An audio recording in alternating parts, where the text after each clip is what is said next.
From Tally to Cali, It's time to wake up. Wake up! Wake up! Warchant.com is your ultimate Seminole sports source. And this is Wake Up Warchant, presented by Corner Pocket Bar and Grill. One ball, corner pocket. Now here's Warchant.com's Aslan Hujavandi And Corey Clark. What's up, everybody? I'm Aslan. That's Corey Clark, senior writer, lead writer for Warchant.com, the ultimate Seminole sports source. Welcome into this edition of Wake Up Warchant Live, presented by Corner Pocket Bar and Grill in Tallahassee, Florida. CPTallybar.com, or grab that phone, hit that barcode on your screen, the QR code, scan it, go right to the website. You can find the menu. You can find out the daily special. You can find out what's going on socially at Corner Pocket Bar and Grill. It's a place to be if you're hanging out in Tallahassee. We hope to see you folks next week as we get ready for the spring game. Let's pop it up on the screen right here. It's a visual graphic, but since this is also our podcast for Thursday, Corey, I'll go ahead and read it out to everybody. The Jeff Cameron Show, per usual, 1 to 3 o'clock on the airwaves Friday, and then a live happy hour with Jeff and Corey from 5 to 6 over at the Corner Pocket. And then on game day, next Saturday, April 9th, it's already here, Corey. Hotel Indigo will be on site from 12 to 3 o'clock, doing a little meet and greet starting at high noon. And then a live pregame show with Jeff Cameron and Tom Lang at 1 p.m. and a watch-along with Gene and Tom, and then a postgame show with Gene and Tom after the game. Look at that. Where else would you rather be? Who else would you rather be hanging out with? Corey, how are you, bud? I'm good, buddy. Yeah, it's going to be jam-packed. I didn't realize we're going to be at the Indigo for 3 hours, huh? All right. Okay, that'll be fun. Yeah. Some of us, not everybody. I'm going to have to wear some sunscreen, I guess. It's outdoors, right? It's like on the top of it's on the roof. So they've got a beautiful observation deck. I think we might be able to see what's going on over at recess with all the co-eds mixing it up, rooftop pool. That's your game. Stephanie will probably be with me, so I wouldn't be partaking even if she wasn't. It's this guy's game. You can also see a beautiful panorama of the stadium, as well as the IM fields, which I think will double as a parking lot on that day. So that's how it happens. That's how it rolls. We'll be taking all your guys' questions today on this show here on YouTube. We appreciate you all being here. I wanted to post something here, Corey, but I don't have the quickness to really kind of multitask at this level. But I feel like we ruined a couple people's days. And by we, I mean, yeah, I wasn't alone this time. It was all right. We kind of brought the vibe down on the Tribal Council after our podcast yesterday. Our guys, Grumpy BK and Random_John, kind of feel like the inconsistent energy effort that was brought up after practice following Tuesday session. Bit of a bummer. And then I joked about, all right, maybe we're not going to Charlotte, maybe not the Belk Bowl, maybe we're going back to Shreveport. And Random_John said, I found it very telling when they started talking about Shreveport and Gasparilla. One doesn't have to read too hard between those lines. It wasn't a good practice, but I don't think it's affected. I mean, it was one practice, right? Like it doesn't affect how we think this team's going to play out. I mean, we didn't go from thinking they were going to win 10 games and sneak into a New Year's Six Bowl to thinking they're relegated to Shreveport overnight, did we? You know what? I would compare the practice that we saw on Tuesday. And again, it's so hard because I'm almost specifically talking about the offense.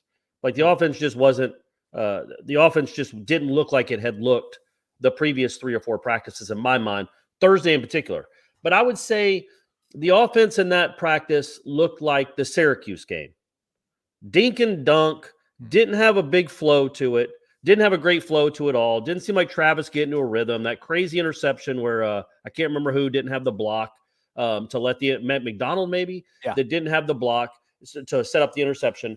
Well, they still won that game. Like it wasn't awful. And then the next week, that North Carolina game, that was more like the Thursday practice. So I just want you guys to know, like a bad practice now, the basement has been raised.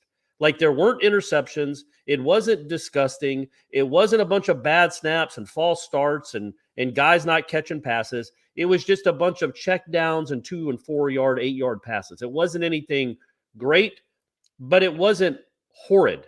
And that's, so yes, I mean, but every team's like that. Like, again, this isn't a 12-win team. This team isn't going to be playing for national championship. So it's degrees of average to good. That's what you're looking at. I thought Thursday the offense was good, and I thought on Tuesday it was average to a little bit below average just in everything. But, yeah, it wasn't awful. It wasn't a horror show like they've been in the past. All right. Just wanted to clarify that. Yeah, sure. I'm sure we'll dive into that even further. Let's do some house cleaning. Gator Kirk chimes in. We mentioned this yesterday. Yeah. Apparently, the Florida batter left the batter's box twice without meeting the criteria to do so. That is why he was issued a strike. The announcers discussed the rule during the game. Go Noles. That was you saying he got rung up for being a jerk, pretty much. I can't even imagine what that means to leave the batter's box without meeting the criteria to do so. Like what? Well, I like saw you asked the time or something. He didn't give you the time. And it wasn't that. I don't think it was that. Maybe it was. I don't know. I know he stepped out after the first pitch because he was either mad at the umpire or mad at himself for not swinging. And he stepped off the dirt. But you see guys do that all the time. Maybe the umpire told him, get in the batter's box. Don't do that again. And then he did it again. It's still an odd. I want to go read on it because I've never seen anything like it. But yes, I didn't have the volume on, so I know Gator Kirk is right. I just never heard of that rule before.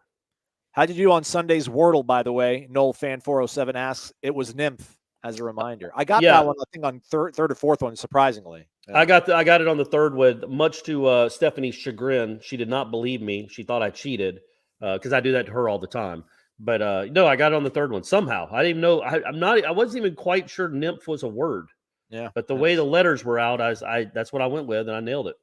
Yeah, I always guess very vowel heavy, so I get very much anxiety when I go 0 for 5 in my first guess, and I'm just like, oh gosh, oh boy, and then somehow I threw some PHs in there, and then I'm like, oh okay, I can figure it out. So, I tweeted about this earlier. I don't like what the New York Times is doing to the Wordle. I think they're sullying it. I think they're trying too hard.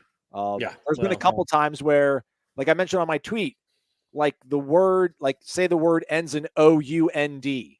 So there's 5 letters, O-U-N-D. That's 4 of them. It could be round, mound, hound.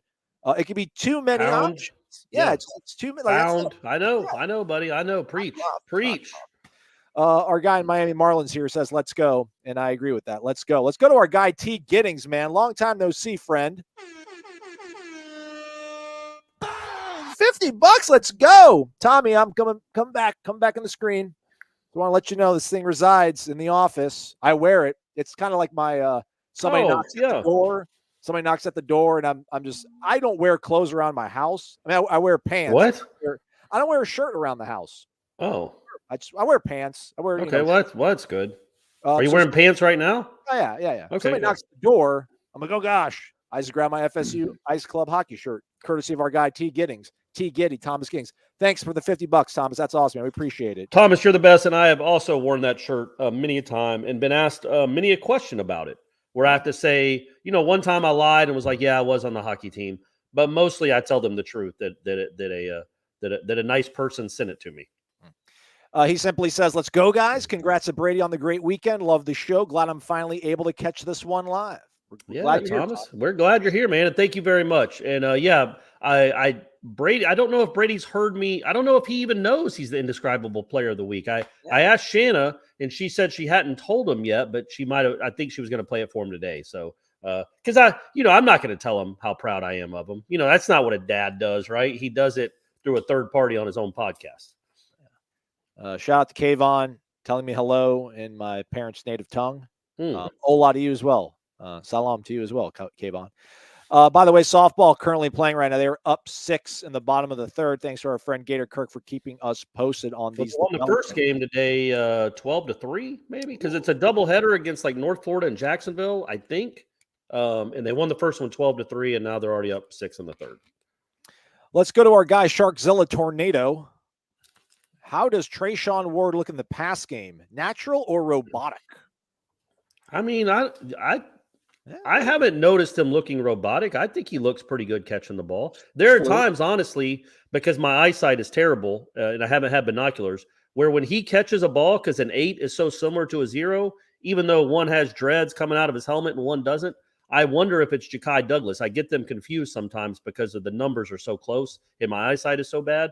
And Ja'Kai Douglas is definitely a natural enough pass catcher. So Treshaun Ward has never looked like robotic, like he's fighting the passes at all. He's looked pretty darn good to me. Oh, look at that. Our guy Kyle in Colorado coming closer to the East Coast, man. Got transferred to Charlotte, so he's hoping for a Belk Bowl. Where was he? Aren't we all, Kyle? He was somewhere in Colorado. Oh, that's right. Oh, there you go. Nice, man. Charlotte's a cool city, man. I like Charlotte. It's the best southern city besides Atlanta. Oh, You know what I like too? I like James B. Showing up. Showing up, big James B. Let's go.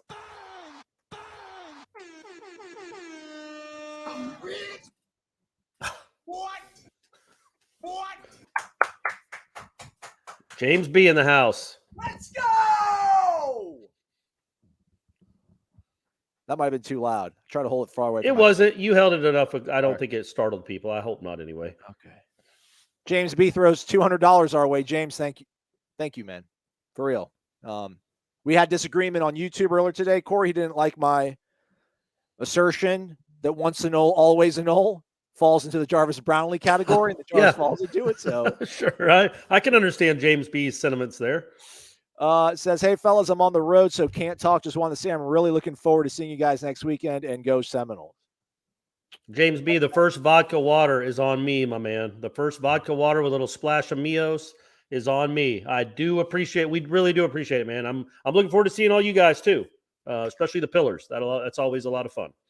And thank you again. That's way too kind. James B's name. You can't. Let me not close it all the way, but point two. Should they sign it every time? Every time we have a get together, should they like sign and date it? Maybe they should draw a tomahawk next to their name every time they show up. There you go.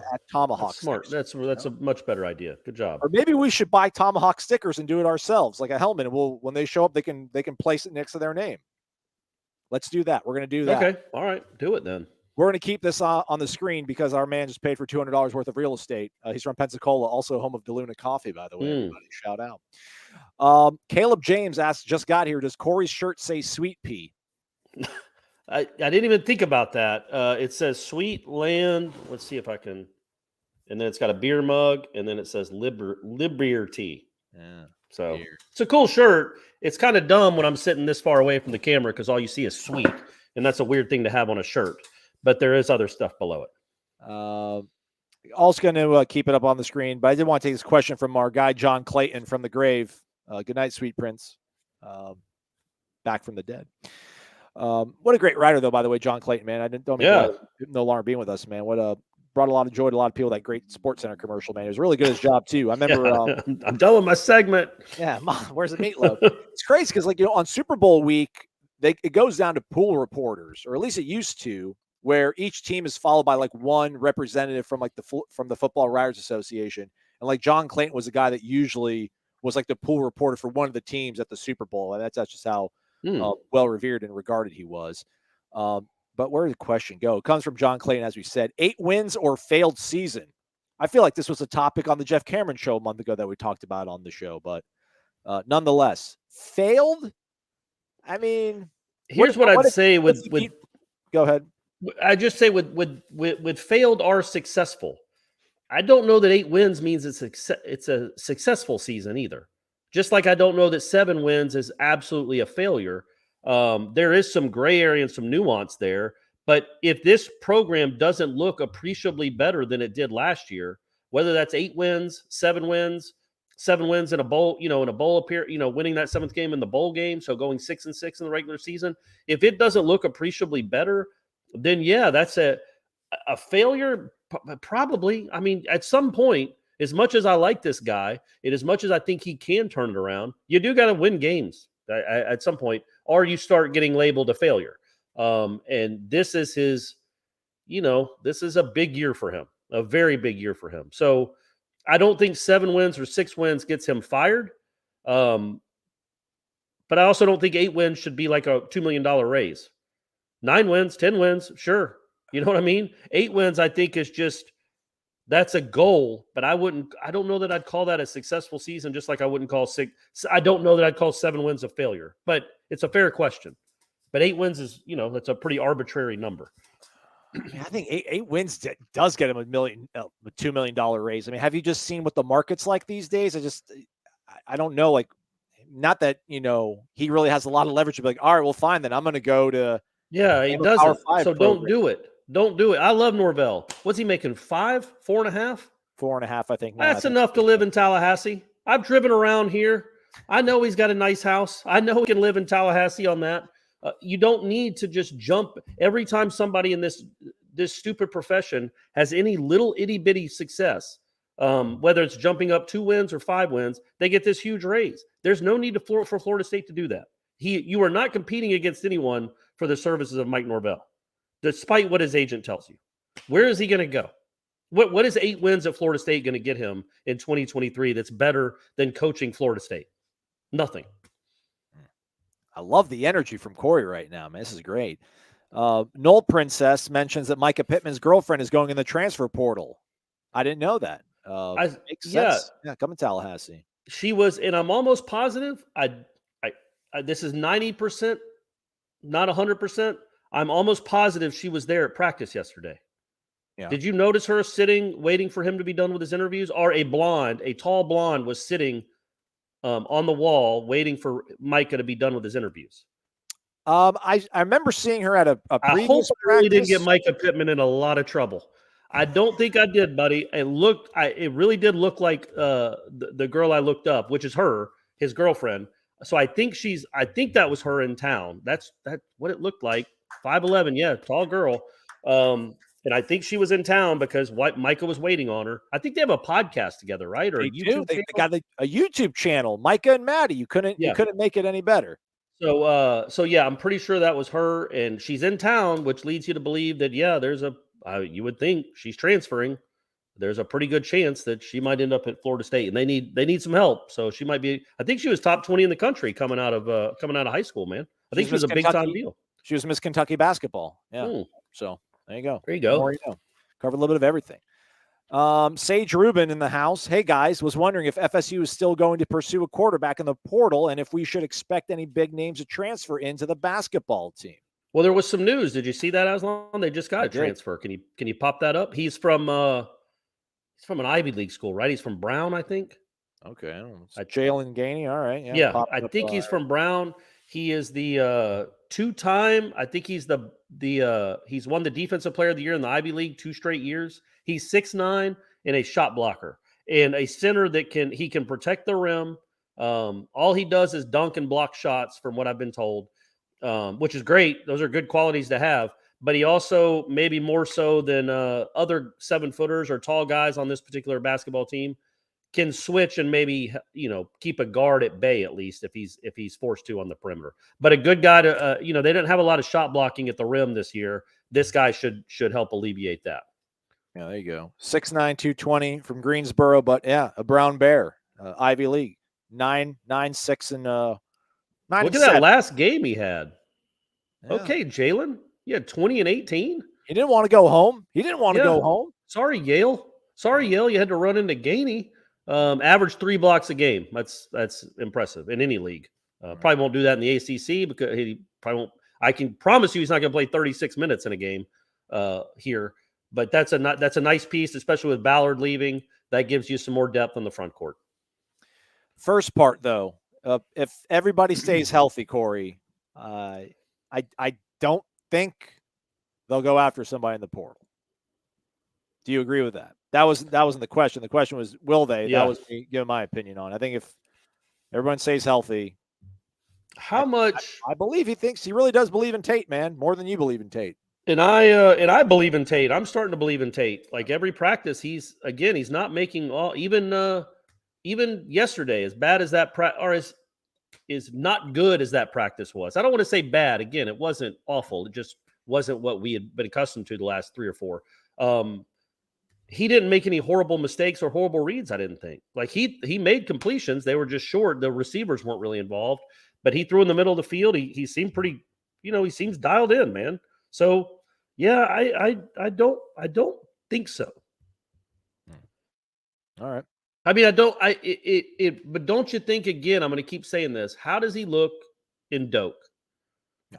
How does he look in Doak? If he goes out there and plays really well and builds on these practices and plays well and looks like a legitimate college quarterback that can play at this level and play well at this level, you probably aren't, unless one falls into your lap. But what if he doesn't? What if he throws a couple pick sixes and gets rattled and gets sacked all the time and isn't getting it out of his hands and it seems like the moment's too big for him? Well, then I don't know if you can trust him, no matter how good he's looked in March. And maybe that changes your whole calculus on what you want to do in that room. But as of right now, the way he stepped up, I think they're they're probably going to stand pat. It is interesting. You mentioned the calculus of what they're looking at because, I'm pretty darn sure they pursued the Jack Miller kid that's now at Florida that left Ohio State. I think he's actually from Arizona, ended up at Ohio State, I want to say, and then transferred to Florida. I think there was interest there. That goes to show you that they were interested in a transfer and not necessarily a guy that, was a 3-year, sophomore that can come in and help the room out, but a guy that still had tread on the tire, could come in and compete for maybe the job at some point in the next Where did he few go? years. He's at Florida now. Really? Yeah. See, that's interesting to me. Emory left, right? Well, this is before Emory showed up, though. Or it was before Emory left, you mean? Yes. Yeah. But the other kid started, and people thought he was kind of the future, but Richardson had only played, a handful of games probably for them, and hadn't secured anything by any stretch. So again, that position is much more appealing to a transfer quarterback than Florida State that has a guy that started 14 games the last 2 years. Yeah. So hopefully he's not the next Joe Burrow. Hopefully he's the next, I don't know. Hope he's the next, what's the guy that went to Miami? Gavin Dickey? Not Gavin Dickey. Oh, Tate Martell. Yeah, hopefully he's the next Tate Martell. More Tate Martell and less. Who was the kid from Lincoln that went to Ohio State? He was Fred Rouse's quarterback at Lincoln, and he never played. There was like Joe Baumeister or something. Oh my, Bow. Yeah, yeah. And he was a baseball player too. Yeah, Bowserman. There you go. We did Look it. at us. We did it, gang. All right, let's dive into this one. There's a lot of meat on that. Well, actually, let's get to this one. Let's go to Kyle first. Kyle's asking about Johnny Wilson. Has he used his size? Have you seen him high point boxing out? I haven't seen him high point anything, but his catch radius is vast.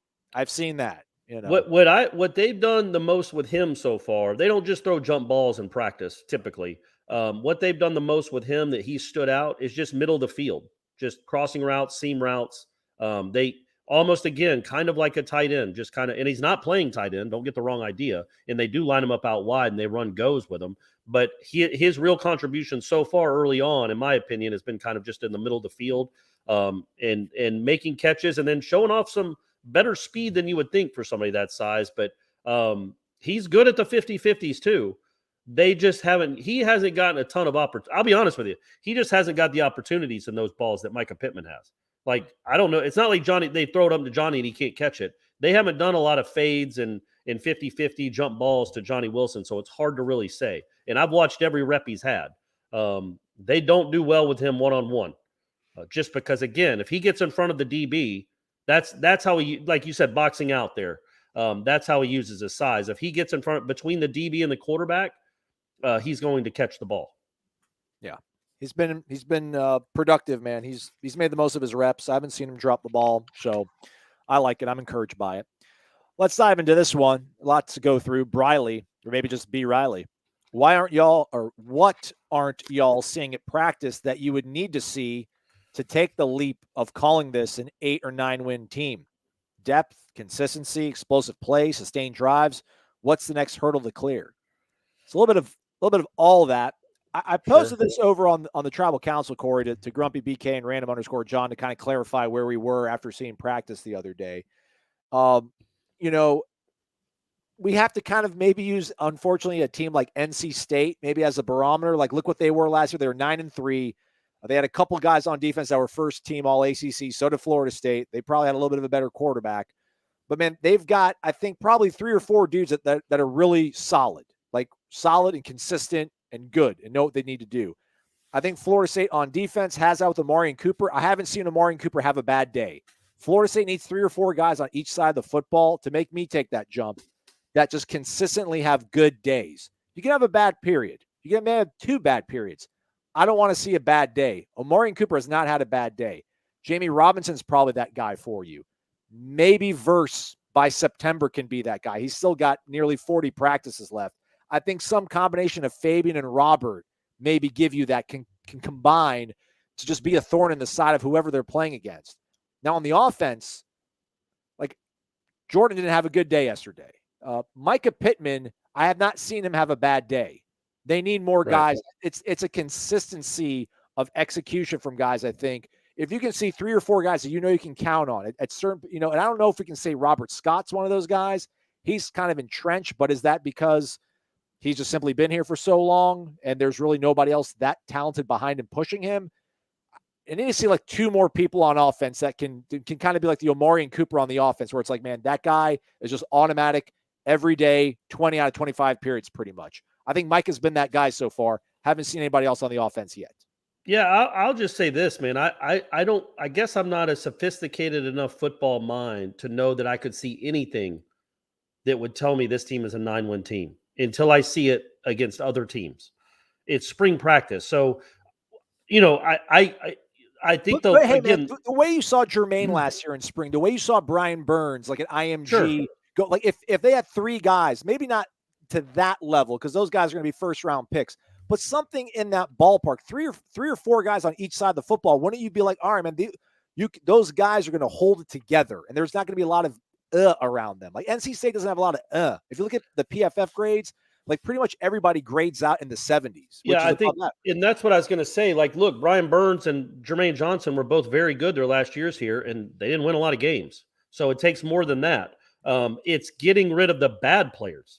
You can have a couple of having 4 good players at every level, or having a good player at every level of defense is great.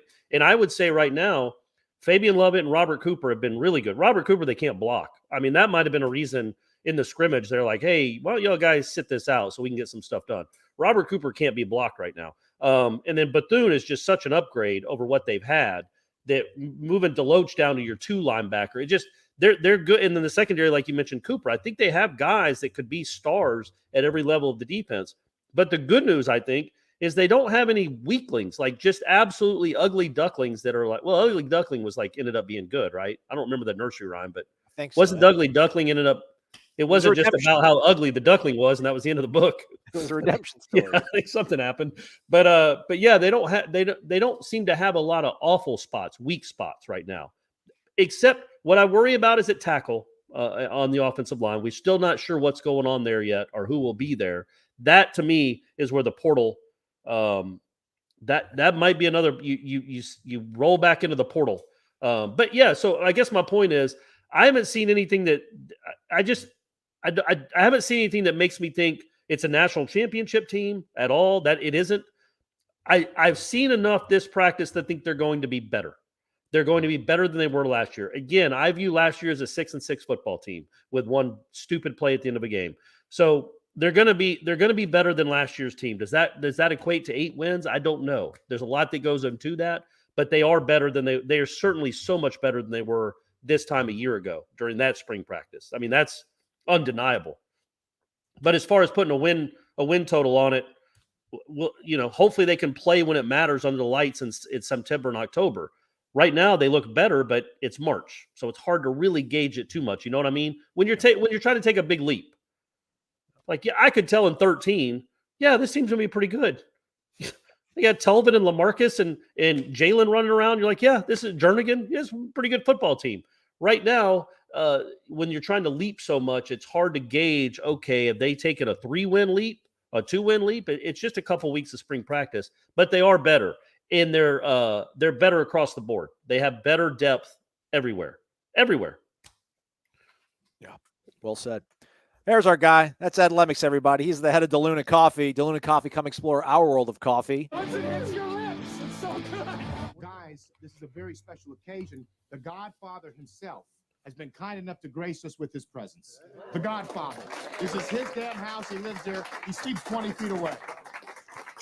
Bam! Go to DeLunaCoffee.com. Get the package. Get the tumbler. Get the bundle. You get the tumbler. You get any of these fantastic coffees that your heart would desire. Look at all this, Corey. People texting me during Zoom saying, dude, can I get some of that DeLuna? What's the orange one? This one? It's Hurricane. Oh, no, it's Pensacola Sunset. I thought there it was you go. Hurricane. Sweet. It better not be Hurricane. No, well, it's funny. We make fun of the Hurricane. Oh, okay. Right. Yeah, so haven't tried this one yet, but soon, my friend. Again, this place just smells like a little piece of heaven right now. It's amazing. Shout out to our guy, Ed, his son, Brett, their lovely matriarch, Courtney. I hope they're coming over. Are they coming over for the spring game? I hope.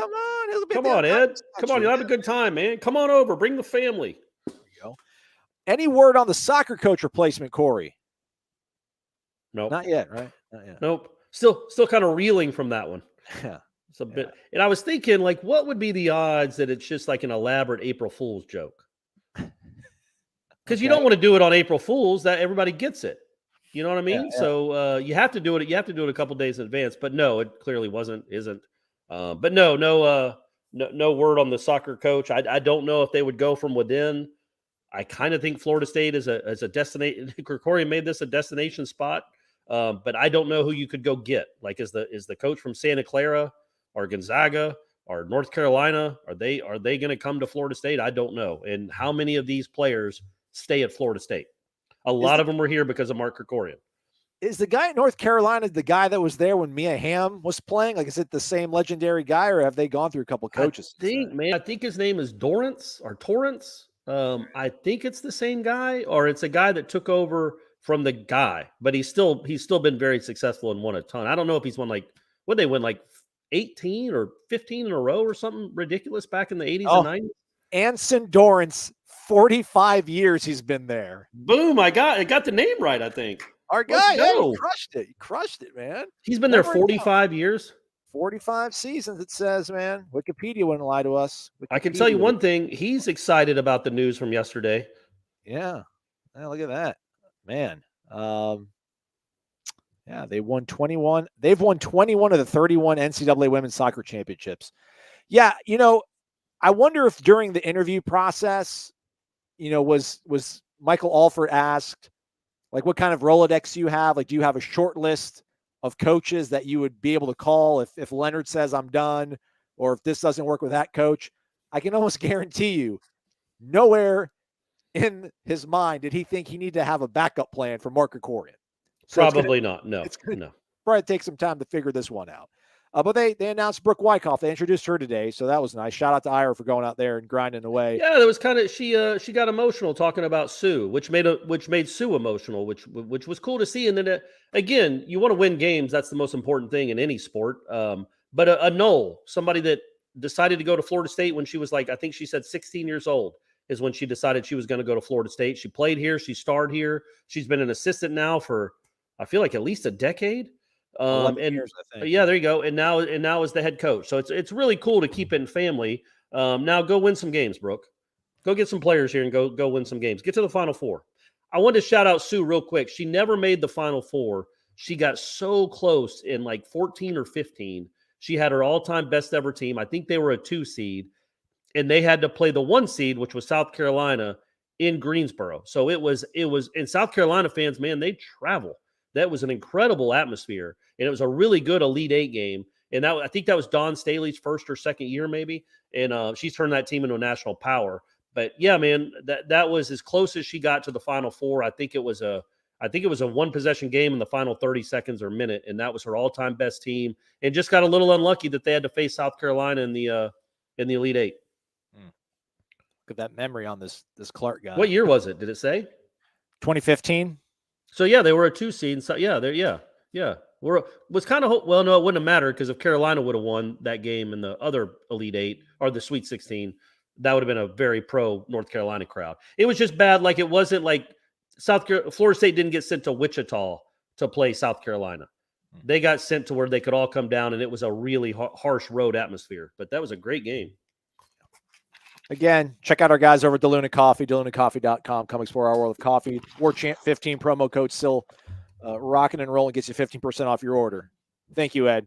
Let us know. Thank you, Ed. You're the best. Let us know if you're coming. Come to Hotel Indigo, big guy. Bring the family. We'll be there, and we'll meet and greet before we get started. Hey, Josh Hazlip, our dude who I think his wife bought him like a freaking authentic-looking spear. He asks, what do you guys think about Jeff Cameron saying that Tate Rodemaker could be the starter if the offensive line was elite? You and Jeff were talking about this. I overheard it. Share it with I think he stole my I think he stole what I said. Yeah, that's as good as Tate has looked to me. That's how good Tate has looked to me. That if I could trust this offense to be an elite offensive line, the offensive line to be elite, he's got some stuff to him when it comes to throwing the football. The way he sees the middle of the field, the way he rips the ball when he sees it. I don't think this offense has enough skill guys necessarily, but certainly not enough blocking to I don't think you could run without Jordan Travis being back there. Run the way you want to run. You know what I mean? Just the threat of Jordan Travis back there makes it a much better running offense, even if he only runs for 30 yards a game as opposed to 100 like he did 3 or 4 times last year. The threat of him makes it such a different offense to try to prepare for. And your offensive line isn't good enough to keep Tate Rodemaker upright through a whole season. So, but yes, if they had a great offensive line and it was just who is the better passer right now, who is doing more in practice right now, I'd say it's close, wouldn't you? It is. But remember, Jordan Travis's biggest strength right now, and will be for the rest of his life, is that unbelievable ability to run with the football. Don't sleep on that and say, well, I want my – I mean, that is a big deal to be able to do that. I'm sure there were guys when Lamar Jackson was a freshman at Louisville that were better pocket present, but were better in the pocket than he was. We're better throwers. Well, Lamar Jackson still went and won games because of other things he could do. So don't sleep on what Jordan Travis brings, the multi-talents he brings. It's a really big deal, and it could make him a very good player this year. We'll see, because he is getting better. I think he is getting better as a passer. He's just not great yet, and he might not ever be great, but he's a great runner. So he does something. He does one thing really well. Reliable resellers, why don't they wait to start spring ball until after spring break? Why start, then stop for a week, then start again? You got an answer to that, Aslan. Give it to him. Yeah, we asked Norvell. I mean, basically it was to avoid still practicing while Easter weekend was on the horizon. So they get the spring game done. They get the Tuesday practice afterwards. So the spring game is actually the penultimate spring session for them. A lot of teams have been starting to do that, where they'll use their 14th practice to have their end of spring game, and then they'll have a practice a few days after to kind of clean things up. So they'll scrimmage April 9th, Garnet and Gold game. I shouldn't say scrimmage. I'm sorry. They'll play the Garnet and Gold game April 9th. Then that Tuesday afterwards, that'll be their 15th and final practice, and then they can go enjoy, I guess, their family and all that kind of stuff that comes along. I think Jimbo used to do that too occasionally. He'd have a practice after the spring to kind of like go over the stuff they made, the mistakes in the scrimmage, and then get it corrected going into the offseason. Everybody tell Corey how much more handsome he looks when he holds the microphone up to his noggin like that. Do I sound better? You do sound better. All right, I'll keep it up here then. Shout out to Heath Williams. He did tweet a great response to one of my tweets earlier today. He says he's home. He's from Chattanooga, which is home of Samuel L. Jackson, Usher, Reggie White, and Dennis Haskins, a.k.a. Mr. Belding from Saved by the Bell. I did not know that. Thanks for bringing the heat, Heath. Where can I find y'all for the Duquesne game? With Hotel Indigo, if everything works out, right, Corey? Maybe this will be the beginning of a beautiful relationship. Well, we'll definitely Friday. I'm sure we'll be at Corner Pocket with all the lovely waitresses and wait staff there for the happy hour. Jeff and I will be from 5 to 6.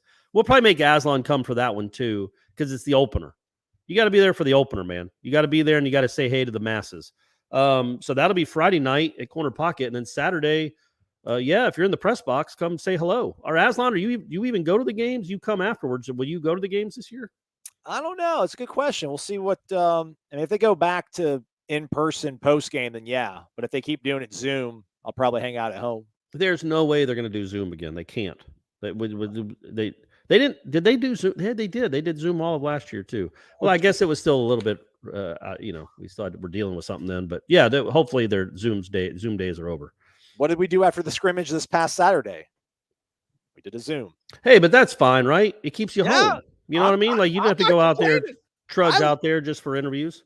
I'm a huge Zoom guy. I love Zoom. I love it. I'm not anti-Zoom at all. Carol Palalis asks, is Micah Pittman great as a punt returner? Have you seen anything yet? I mean, he catches them, but it's but no, they're not doing like live punt returning. They probably won't. I wouldn't think. So he's just basically running up and catching them. But I will say this: Did you watch his interview yesterday? Were you there for that? I hit record, then I walked away to upload Norvell's interview, so I wasn't able to listen into it. I would suggest to all of you watching this to go and watch it. Number one, he's an engaging kid. I mean, he's a media personality, so of course he's going to be. Micah and Maddie, right? The podcast, the YouTube channel. You got it. Smash that subscribe button. Smash that like button. But yeah, he was asked about punt returning, and he said he got good at it. He said when he was 6, he used to spin around on the floor and make himself dizzy and then throw the ball up and see if he could catch it. So he's been doing that since he was 6. And he said, I'm almost positive he was talking about punt returning. He's like, the way you guys walk, like you don't even think about walking. Like, oh, I hope I can walk from the bed to the door, or I hope I can walk down the street without tripping. It's just natural. That's how I am when it comes to that. It's just natural. I just know I can do it, and I feel confident doing.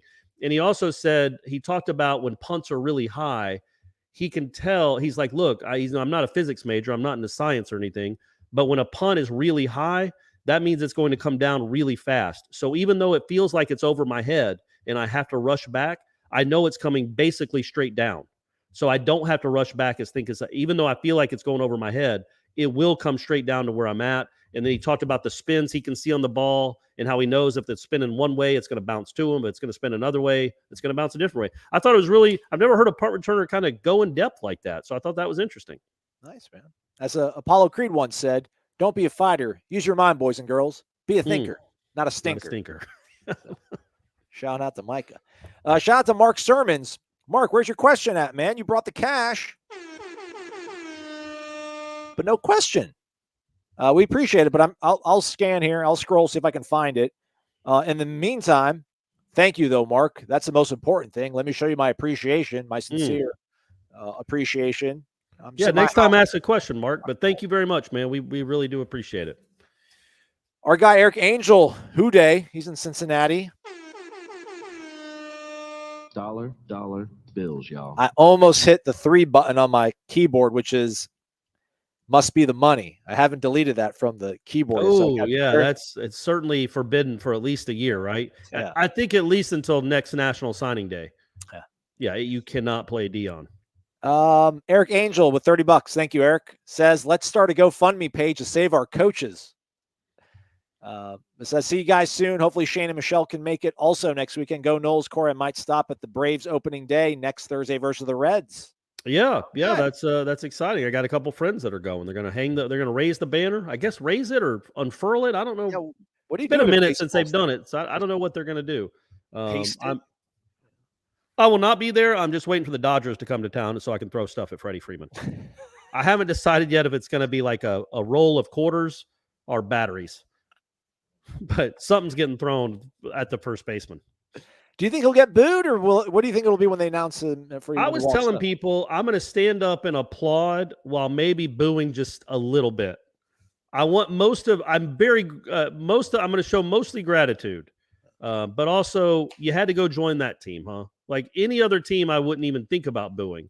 But the flippin' Dark Empire, the Death Star, he had to go join. So that rubs me a little wrong. But yes, mostly it'll be me standing and applauding, and then hoping he strikes out. Yeah.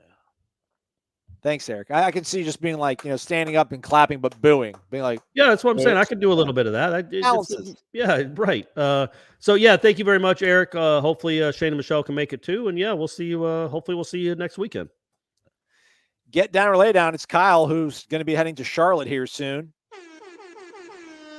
Shout out Queen City. Thanks for the $10, Kyle. Appreciate that, man.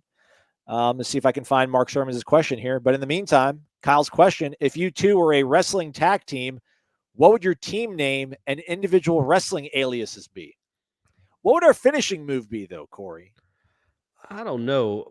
That's what we've got to figure that one out. Figure four, is that a finishing move? Yeah, but that's not teamwork. I guess, everyone's got their individual thing, though. I mean, I was trying to think, like, maybe we'll do, like, double Macho Man atomic elbow drops from the top rope. What about, like, a tomahawk chop? Ooh. Like a tag team tomahawk chop on them. Yeah. Until they outlaw it from every sporting event ever. We'll use it. That'll be our go-to is the tomahawk chop into the neck. It's a tag team, and that knocks them out. I'll drop to a knee and I'll chop him in the gut, and then you chop him right in the throat. And then and then you get the pin. I'll just stand over them with like a hand up. And I'll have my foot on his chest just doing this. Yeah. I don't know the name, though. We got to come up with the name yet. Yeah. How about when growing up in Atlanta, talking about like not that the tomahawk chop is anything close to what this was, but the Braves used to have a guy named Chief Nakahoma. Have you heard of that? Yeah. That would circle around the mound before the game and blow fire, and then race to his teepee out in left field and sit there all game and take pictures with kids. Yeah. It's a different world, gang. It's a different world. And there was a girl, princess, I want to It wasn't that. I was going to say something something that wasn't right. But he had a partner in crime, a princess something. Princess there it is. Winalata. Princess Winalata. That's right. Old Princess Winalata. Then they did not do a lot of winning. They lost a lot of when they were there in the 80s. Look at that. God bless Wikipedia. What else do you need? I mean, it's so quick. Yeah, it's so quick. Yeah. Steve Johnson. Well, again, thank you, Kyle. Appreciate you, man. Thank you, man. Steve Johnson, how many future draft picks are on this team? Well, I mean, Parker Messick, Bryce Hubbard. Yeah. I think Dunn's definitely getting drafted. Terrell will probably get drafted. Lacey can hit, man. Lacey can hit. Probably I'd say the pitching alone, Crowell, Davis Hare, that dude, it's crazy to me, by the way. So he wild pitched in a run last night because all he throws is split fingers. It is a nasty pitch. Like, it might be the most devastating pitch any pitcher on the Florida State team has. It's hard to block all the time as a catcher, but the dude also throws 95 and never, ever throws a fastball. Ever. It's crazy. Like, if he could somehow mix in a fastball to go along with that devastating split. But I do think this, just going back to them, I do feel like you might have yourself a lockdown closer now with that guy, even though he gave up the run against Florida it was his error. And also, I thought the announcer last night made a good point. Like, if the pitcher makes the error, it should be an earned run. If it's your error that allowed them to score, you earned that run. But yeah, I think that's a nice development that he looks like he could be legitimately nasty. For the football team, Jamie, Amari Cooper, Fabian. I think Lovett, maybe Cooper, probably Cooper. You just wonder about guys that big anymore, and like guys that aren't don't rush the passer. I mean, how many run stoppers actually get drafted? But he's really good at it. I think Verse is going to be for sure. Cooper will be for sure. No, I shouldn't say for sure. I think Cooper is trending that way. Johnny Wilson, the receivers. Amari's going to look really good at Pro Day. Yeah, man. He's got to put some stuff on tape, though. He's got to put some stuff on film. I think it's a handful. I think in the next 2 years, they'll have more guys that are actually legitimately draftable than they had yesterday at Pro Day. Right. Don't you agree with that? Like, I don't know. They had maybe 2.5 to 3 guys yesterday at Pro Day that are draftable with Corbin and Keir Thomas. You know, I think that's going to be on the low end here for a few years. I think they've got enough quality players that can find a role in the league. First round picks, don't know. I mean, doesn't this kind of really underscore what we've been talking about with the defense making a really big stride last season and the offense now needing to kind of step up and kind of earn their keep, if you will? Norvell now taking over play calling, because everything that we just talked about in terms of like high ceiling potential for NFL. I mean, we just talked about the defense exclusively, quite frankly. Yeah. You know, and, you know, maybe we should also kind of take notice of that too when we get down on the offense for maybe not looking good in practice. I just think like that Thursday, I mentioned in one of the posts, like, you know, when Corey's giving you these numbers on things, like we need to kind of take into consideration a little bit. I think that, like, listen, man, like 7-on-7 is so geared towards the offense, obviously. And I think 11-on-11, when you don't have Jamie back there, which Jamie wasn't really practicing a lot last week, and you still don't have like the true physicality of 11. Neither was Brownlee. Football. Brownlee wasn't practicing either. Yeah. Heyo. You know, I think that the conditions were ripe for the offense to look really good last week, and they did. So that should be celebrated. Yeah. But at the same time, we got to realize the defense, like when they got all their guys, it's probably going to be maybe if anything, a little bit higher on the defense than I was anticipating. I thought all the folks on the offense, can Jordan take the next step? Who's going to back him up? Will these receivers be all that good? That's to be determined, but like the defense is starting to kind of show you some stuff when everybody's on the same page and out there. So yeah, for sure. I just, the Thursday game, the Thursday still resonates because there was so many big plays the offense hit. But yeah, I'm Johnny Wilson, Micah Pittman. I don't want to sit here and say that these guys are definite draft picks, are definite early round draft picks. We just haven't seen enough. I really do try to temper myself from jumping the gun and being like, oh, this guy's incredible. He's definitely going to be there. They are good though. They are capable college receivers who might end up being good. Pittman, again, it's not just that he makes these contested catches as a 5'11" guy. He's thick, man. He's put together. I mean, you've seen him, Aslan. Looks like you. Just the biceps bulging, all that stuff. But he also, when you see him on those end rounds and some stuff they do with him, are little screen passes. They don't let him go for long and nobody's being tackled. But he's got some real wiggle to him. Like, it's not just a guy that's an outside guy. And that's what he said yesterday. He wants to be inside and outside. He wants to be able to play both. He wants to be versatile. And so I wonder what his ceiling is. Because it seems like through 2 weeks, it's just 2 weeks. I'm going to couch it until probably Thanksgiving. Talking about, well, we're only 9 weeks into the season. I think he's got a pretty high ceiling that could get him to the league. And then Johnny Wilson, you just don't teach that size. It's just a matter of him being productive. But I think he has a chance to be one too. Maybe Malik McClain if he develops. Treshaun Ward. We don't know. Let's see. It's a good question, but I think we'll know much better by the early October. Corey, can you point below you real quick? Point below me? Yeah, point. Yeah, everybody hit the thumbs up button if you could, please. We'd appreciate it. Just tap it on your screen, the little thumb button that's pointing in the up direction, of course. Hit that thumb, not the other one. The thumb that's pointing up. Tap on it. Thumbs up. We'd appreciate it, everybody. We're here working for you. Yeah. Hard Shout work. out to our next questioner. Their name is, does Corey Clark need an intern? I always need an intern. Yeah. Stephanie would argue she's my intern, but she's my assistant. I actually do need a work intern. Yeah. How does AJ Duffy look? Can he do anything in practices to usurp Jordan Travis this season? I'm going to go ahead and say that's got to be the first time any questioner has used usurp, right? So kudos. Number one, great name. But usurp, man, I don't use that word nearly enough at all, really, but that's a great word. No, he will not usurp Jordan Travis this season unless an injury happens to Jordan and Tate. And again, it should be pointed out, and we'll keep doing this too. Duffy isn't nearly as consistent as those other two. He doesn't get in a rhythm maybe like those other two do, but he's also working.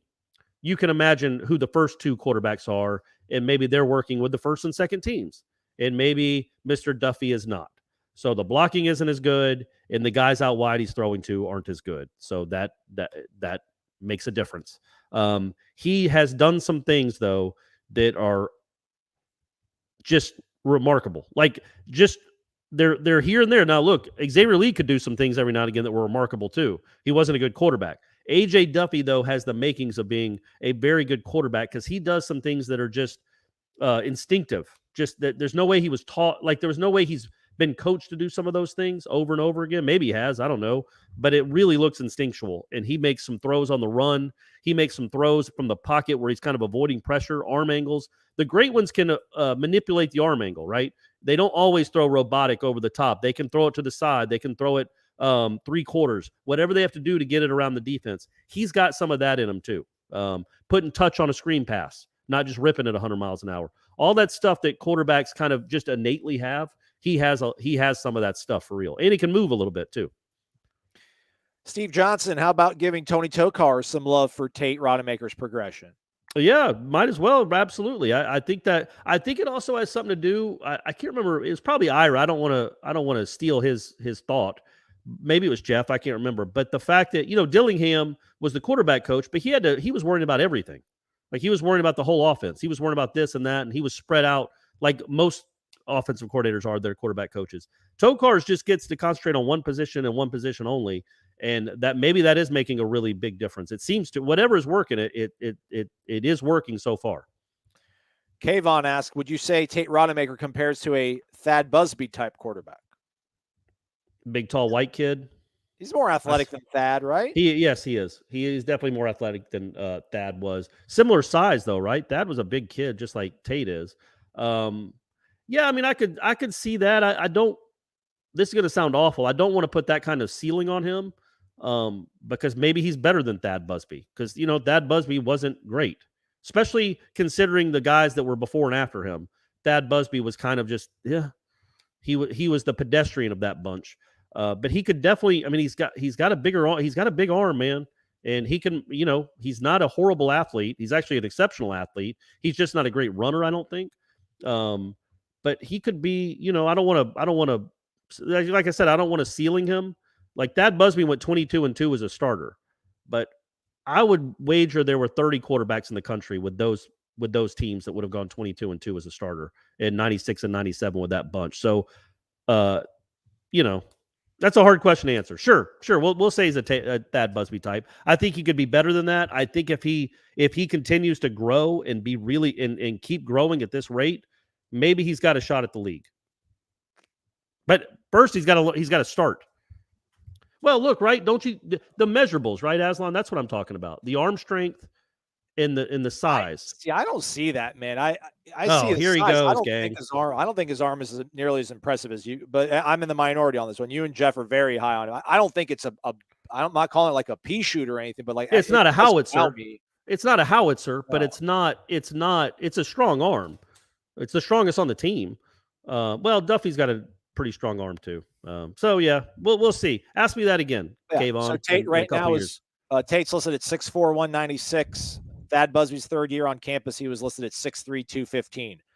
By the way, he was all ACC. He was ACC Offensive Player of the Year in 1997. Thad. So I mean, come on, man. All I'm saying. I just remember the Florida game that year. Yeah, we all do. Gator Kirk wonders, do you think Kenny Dillingham has a 4th and 14 tattoo? I think he's got a Jordan Travis tattoo. I don't know what it says, and I don't know where it is, but my man loves himself some Jordan Travis. He's probably got like Jordan Travis's signature. He's like, just sign this piece of paper. Yeah. And I'll have a tattoo on my arm, like people have their children write their names or whatever. Wes dropping a promo for us. Shout out to Wes from the Villages. We hopefully we'll see him next week too for the whole big pomp and circumstance for the Garden and Gold game. Your guy Redbeard 40 in the house. What about why about that Norvell foot race the other day at practice? Or what about it?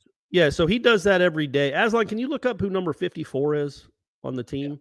Yeah. I should know that. I assume it's a new guy.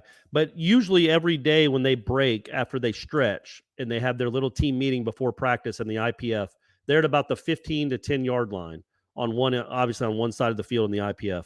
And then when he blows the whistle to go to your drills, the defensive linemen are in the far corner of the end zone. So Mike Norvell and Robert Cooper race 85 yards to the end zone to the position drill. And Cooper is moving. Now, he is not as fast as Mike Norvell. Now, I know Mike Norvell is 20 years older than him, but Mike Norvell, I would guess, is 160 pounds lighter, 150 pounds lighter, and is a former college receiver. So Cooper's not winning the race, but he keeps up pretty well. And then on Tuesday, he didn't race Cooper. He raced who is this? Byron Turner. Byron Turner, our man Byron Turner overdrive. And what was funny is Turner was closer.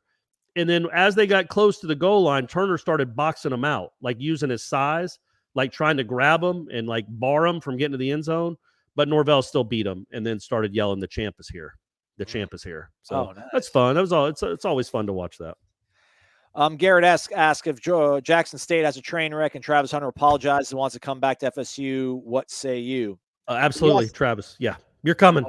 We'll send whatever we can to pick you up. We'll make Brownlee go drive and pick you up and bring you back. Whoever you need, we'll let Brownlee on the team. Whoever you need to come back, we will go do whatever it takes to get you back, buddy. Absolutely. Somebody asked Michael this on a recruiting podcast like a month or so ago, and Michael was told no. That's not gonna. Oh, really? Yeah. I would say that's a dereliction of duty as a head coach. If the best recruit in the country wants to come play for you, whether he burned that bridge or not, bridges can be fixed. Bridges can be, they can be re-bridged. I would not say no to him. Dalton Gurley asks, will any update on Destin Hill? Is he ever going to make it to campus? Gator Kirk says Brady Clark will enroll at FSU before Destin Hill does. We'll see. We'll see. You're going to ask Greedy Vance, right? Once we get Greedy Vance, everybody. Once we get Greedy Vance, we will know. Zach Weeble, which receiver will end the year with the most receptions? Micah Pittman. Yeah, that's where I'm thinking. I was with Ja'Kai for a while. Well, actually, I was with Winston Wright for a while, but who knows what that'll do. But yeah, I think it's going to be a race between Ja'Kai, Winston Wright, and Pokey. Don't sleep on Pokey now, guys. He's looked good in these practices. He's made plays almost every practice, and he's a reliable guy that Jordan really likes. And hopefully, again, he can build up on that Florida game. Let's go rapid fire as we hit the top of the hour. Mark Shermans is here. There he goes. There's his question from several minutes ago. I'm sorry, just scrolling. If the offense can make a jump like the defense has, we will have a 9-win team. From what I've heard, Trey Benson is making moves. Yeah, I mean, he's going to play. Ward is the best of the bunch right now. But yeah, it's not so much Benson does things that wow you during practice yet. Not a lot of big plays, not a lot of touchdowns, or anything like that. Not that they score a lot, and these drills aren't set up to score touchdowns necessarily. But just again, the way he moves, the speed, the agility, the jump cuts. That's the stuff that you didn't know was in there. So yeah, I think they like him, but it's hard to know how many when there's not really tackling going on. It's hard to know what kind of moves he's actually making. It'll be interesting to see him in the spring game as well. And it'd be cool to know how they did in the scrimmage, but we don't get stats, so we don't know. Team Money Knowles, Demorie Tate going to get PT in the fall? Maybe. It's hard to know, man. He plays. He's in the rotation, but he's not doing a lot to stand out in the rotation, right, Aslan? Like I haven't gotten the impression that he's fighting for a starting spot just from what I've watched, unless he gets appreciably better, which can happen. You know, this feels like the first time he's ever really been on the field working against these guys. So maybe it's trial by fire and he'll get a lot better quickly. And but he might get in the rotation. By the way, does Corey Clark need an intern? Says they're currently an English major. So his email is Corey@warchant.com. But you really should just email Ira@warchant.com because Corey won't get back to you. He'll forward it to me. Yeah. Hayden Guy, speaking of Jordan Travis, are we thinking he will actually have poise in the pocket this year? This is tough to say. I think he looks a little more confident in the pocket, but the fact he's wearing that a green jersey, right? Yeah, that's the thing too. Like, there's the thing. I think more than you guys at home want him to run, I think he wants to run too. Like he wants to be a pass first quarterback. He wants to prove that. He's proven that he can throw the ball. We get it, Jordan. But man, like good things happen when he bails out of the pocket too. And he really can't do that. And I think part of him is staying in the pocket a little bit longer because he knows he can't. He doesn't want to kind of like, just gunk the whole play up. So it's tough to get a read on it. But I do think we'll see some more, intentional throwing out of him, like with purpose, some poise. I think it's a fair question.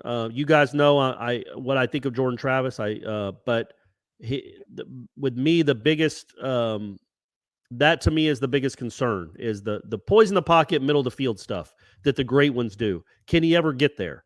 It is hard to know in spring practice, man, because again, they're wearing green jerseys. They're just getting tapped from behind. There's no risk of being tackled. There's no risk of, getting sacked really and losing 11 yards. Just going to run another play. There's no risk in these.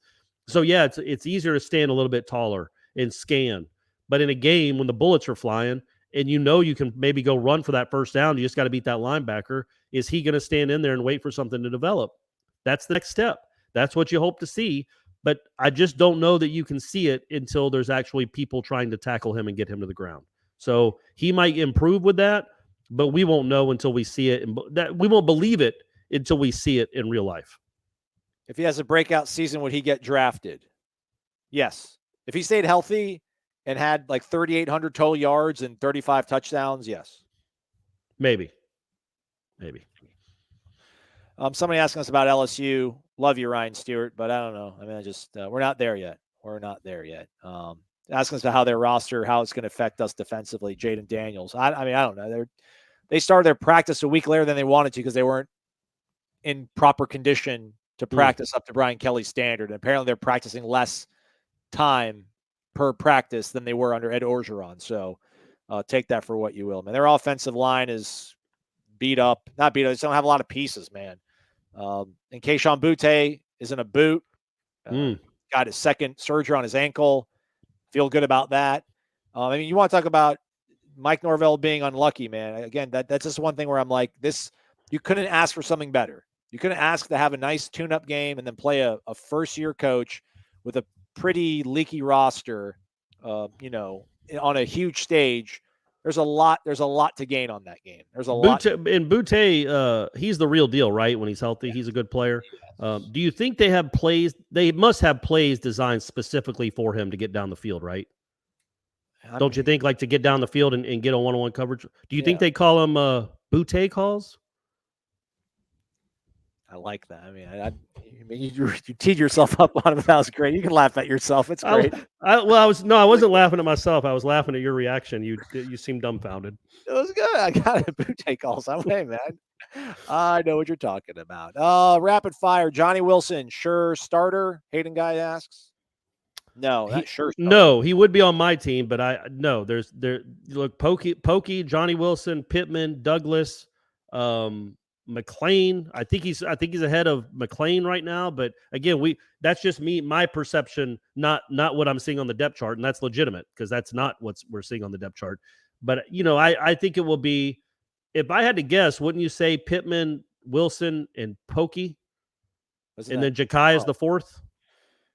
I mean, the way they're rolling guys out, I mean, I don't want to tip the hand, but it's hard. No, I'm just saying what I think their four best guys are right through the first 2 weeks. I would say it's that. Their three best guys, I think, are Micah, Pokey, and Ja'Kai based on production and practice. I mean, and I think Johnny's like the fourth guy. Yeah, but you got to have that body type out there. Pittman and Douglas are kind of redundant. I mean, they're both really good. They both could be really good in the slot, but I don't think you want both those guys lined up out wide. We can't talk too much about personnel. Gregory Moran, by the way, let everybody know that Gregory Moran, not very cheerful on a lot of things, but man, he loves him some Micah Pittman. Yeah. So he is the founder and administrator and driver of the Micah Pittman War Wagon. So if he balls out, everybody let Gregory know that he called it first. Malik Osborne coming back, asks Sage Rubin. We'll see. There's been no announcements by the Florida State basketball team so far. Cleveland, Osborne, Polite, Butler, I guess, is a candidate, I guess, to go somewhere. So yeah, who knows? Garrett Kirk asks, why do they wear green jersey, the quarterbacks, and not gold? Probably because the pants are gold, so it might be confusing visually. The green just stands out. Just like, all right, can't do that. Although it's, it used to be red. I feel like they used to wear red non-contact jerseys. Yeah. I think we made it to the bottom of the question. We did it, man. We did it. By the way, somebody wanted you to kind of not apologize, but Matthew Sims says he loves you, Corey, but you underestimate Thad Busby. Yeah, I mean, sure, I might. I'm not disagreeing with that necessarily, but it's just that program was in such a place. To me, he's the Jacob Coker of the Florida State dynasty. And Coker won a national championship, but Busby, the talent disparity between who he was playing against and that team was so overwhelming. And then in the big games against, well, I guess back then it was just Florida. He never really did all that well. And so that always, once they played a team with equal talent, it was a struggle for him to get a ton of yards and win games. And again, I think I'm also discouraged just by his last game. You're probably right. He was a very nice college quarterback and put up a ton of yards and a ton of stats. But yeah, he also had a really good team to work with. What if much better than Rodemaker, I'd say. What if Jordan throws for 3,300 yards, 25 touchdowns, and 10 picks? Yeah, I think are we you're in living with that. Or are we in Charlotte? Probably in the middle somewhere, I would think. Yeah, the 10 interceptions would worry me a little bit because that's not Jordan's game. But yeah, it means he's throwing the ball downfield, taking some chances. So yeah, I would. So if he's throwing for 3,300 and he's running for another 600, he's almost 4,000 yards of offense. Yeah, you're going places with that. Yeah. We lied. This is a nice guy from Hawaii, but it's not Ralph. It could be maybe he's an alter ego. He's from Waterford, Michigan, home of Kirk Gibson and Pat LaFontaine. Nice, great Sabres center. He says aloha. He doesn't say how's it though, so that's how you know it's not Ralph. With scholarship numbers, do they even matter anymore with NIL? Couldn't you just pay them instead? Somebody asked us about that on Headlines, and I didn't quite get the question at the time. But yeah, you could. You could just, all right, we're out of scholarships, but Travis Hunter, if you want to come back, here's $600,000. We were going to pay it to the soccer coach, but he bounced. So it's yours, my man. It is yours. You can live at the soccer complex if you want. Look, man, it's again, who knows how they're going to do that. But yes, you would think a walk-on situation, they're still going to want to get a scholarship. But if you're paying them in real money, but some of that money has to go to pay for school, obviously. They have to be enrolled at your school. I guess that's a workaround that the NCAA still hasn't quite thought of or figured out what to do about. All right, that's a wrap for us. Again, if you could hit that thumbs up button, that would be really cool. We'd appreciate it. It makes a difference. It's just a really small thing too. So Do it, please. Again, a reminder. Next Oh, week. by the way, Steve Johnson said Miami, I think talking about Busby, but Miami was not Miami back then. Like that 97 Miami team, they beat 47-0. And the year before, they were much better than that Miami team. That's when they finally ended the losing streak in Miami. But Miami was right in the throes of probation. So it wasn't, he beat them both years and played well enough, but it was because Miami was really bad. Yeah.